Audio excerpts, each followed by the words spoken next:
राजीव, चाहे यूपी विधानसभा चुनाव हो या फिर अभी गुजरात का चुनाव गया है, हिमाचल का चुनाव हुआ है, कई चुनाव में हम फ्री की रेवड़ी की चर्चा करते हैं क्योंकि पार्टियां जो खुद वादा करती हैं तो उसमें उनको फ्री का कुछ नजर नहीं आता। दूसरी पार्टी अगर कोई वादा करती है तो फिर फ्री के नाम पर अटैक किए जाते हैं।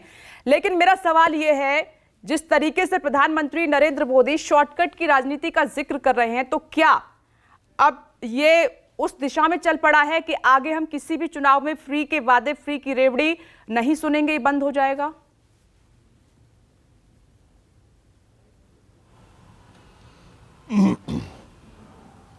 ऐसा वर्तमान में हिंदुस्तान की राजनीति में तो होना बहुत मुश्किल दिखाई दे रहा है।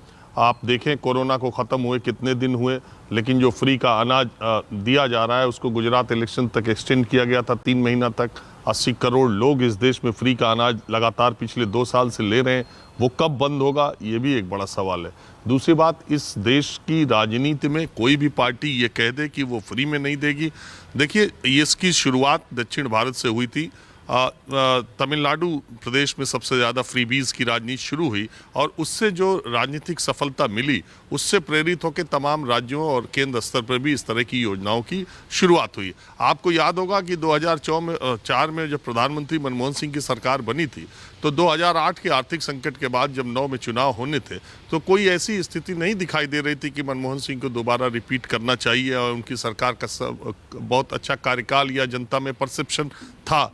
लेकिन उसी समय जो 2009 में किसानों के लिए कर्ज माफ़ी का जो ऐलान किया गया, उसका असर, और उस ऐलान में आंध्र प्रदेश के तत्कालीन मुख्यमंत्री ने YSR रेड्डी ने उसमें और एक चीज़ जोड़ करके, अपने तरफ से और कर्ज माफ़ी को जोड़ करके जो उन्होंने आंध्र प्रदेश में किया, पूरा सुपड़ा एनडीए का आंध्र प्रदेश से साफ हुआ और रिकॉर्ड संख्या में लोकसभा सीटें कांग्रेस पार्टी को वहां मिली। और उत्तर प्रदेश में भी इसका असर देखने को मिला था, खास करके, और समाजवादी पार्टी जब कल्याण सिंह को साथ ले लिया था। तो 2009 में कुछ एक कारणों से, जिसमें सबसे बड़ा कारण ये माना गया कि किसानों की कर्ज माफ़ी की वजह से यूपीए सरकार दोबारा बनने में कामयाब हुई। ठीक इसी तर्ज पर 2014 में प्रधानमंत्री मोदी देश में बहुमत लेकर के आए और मैं मानता हूं कि अभी तक के चुनावी इतिहास में लोकतंत्र में अपने अकेले के बदौलत, अपने अकेले के करिश्मे की वजह से प्रधानमंत्री 2 बार इस देश में बहुमत पाने में कामयाब हुए। तो 2019 का जब चुनाव हो रहा था, आपको याद होगा कि इसी नरेंद्र मोदी सरकार ने, इसी एनडीए सरकार ने एक बार फिर से कर्ज माफी का तो नहीं, लेकिन किसान सम्मान निधि के नाम पर देश के किसानों को 500 रुपए देने का ऐलान किया और उसका बहुत असर देखने को मिला।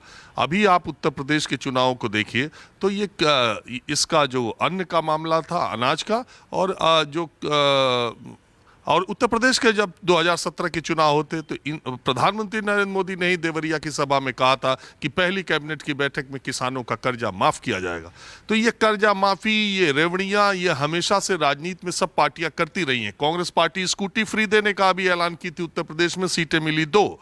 अब ये जो प्रधानमंत्री का जो भाषण है, जिसका अंश आपने दिखाया है शॉर्टकट राजनीति का, वो सीधे सीधे अरविंद केजरीवाल की तरफ इंगित है, सीधा सीधा। उसमें कहीं कोई दूसरी पार्टी नहीं है, वो सिर्फ एक नेता और एक पार्टी के लिए प्रधानमंत्री ने कहा है। वो भी तब कहा है जब गुजरात में 12% से ज्यादा वोट अरविंद केजरीवाल पाने में कामयाब है। 40 लाख से ज्यादा वोट उनको गुजरात में मिले।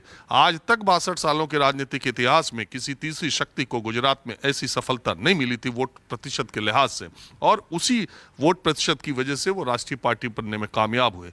अरविंद केजरीवाल शॉर्टकट की राजनीति करते हैं, इसमें कहीं कोई दो राय है ही नहीं। और फ्री और रेवड़ियों की बात वो करते हैं, लेकिन वो अपनी बात को दूसरे तरीके से रखते हैं। अब ये जनता को तय करना है और जनता ही तय कर रही है कि उसे किसकी बात पर कितना भरोसा है और किस चीज को वो कितना पसंद करती है। जहां तक रेवड़ियों की बात है, जो जितने पैनल में पार्टी में बैठे लोग हैं, किसी की ऐसी पार्टी नहीं, मैं तमाम उदाहरण और तमाम संकल्प पत्र और घोषणा पत्र अलग अलग राज्यों के बता सकता हूं कि किसने कब कब फ्री का क्या क्या ऐलान किया है। और अभी भी जो चुनाव हो रहे, अभी हिमाचल में 1500 रुपए देने का महिलाओं को कांग्रेस पार्टी ने ऐलान किया हुआ है। उनके संकल्प पत्र जगह जगह होर्डिंग हिमाचल प्रदेश में लगी हुई है। आम आदमी पार्टी वाले कहते थे कि कॉपी कर लिया कांग्रेस ने उनका।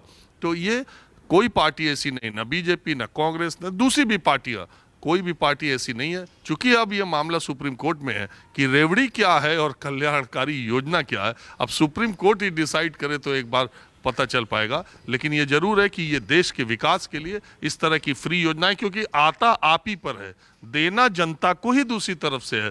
दिल्ली की जनता को पता है कि 300 यूनिट तक जिनका फ्री है वो फ्री है, लेकिन जो व्यावसायिक बिजली है, जो व्यापार में यूज होती है, जो इंडस्ट्रियल एरिया में होती है, उसका क्या रेट है, उनके यहाँ क्या बिजली के बिल आ रहे हैं, वो सबको पता है। तो ये कहीं कोई सरकार या कोई नेता कहीं और से ले आके नहीं देता है, आप ही से लेता है, आप ही को देता है। तो आप किस तरीके से देना चाहते हैं, किस तरीके से लेना चाहते हैं, ये जनता पर निर्भर करता है। बिल्कुल राजीव, बस इतनी सी बात जो आपने आखिर में कही है, ये जनता को समझनी है कि अपनी जेब से नेता कुछ नहीं देते हैं, जो जनता देती है उसी को वो अलग अलग रूप में रिटर्न कर देते हैं। नमस्कार, मैं हूं मानक गुप्ता।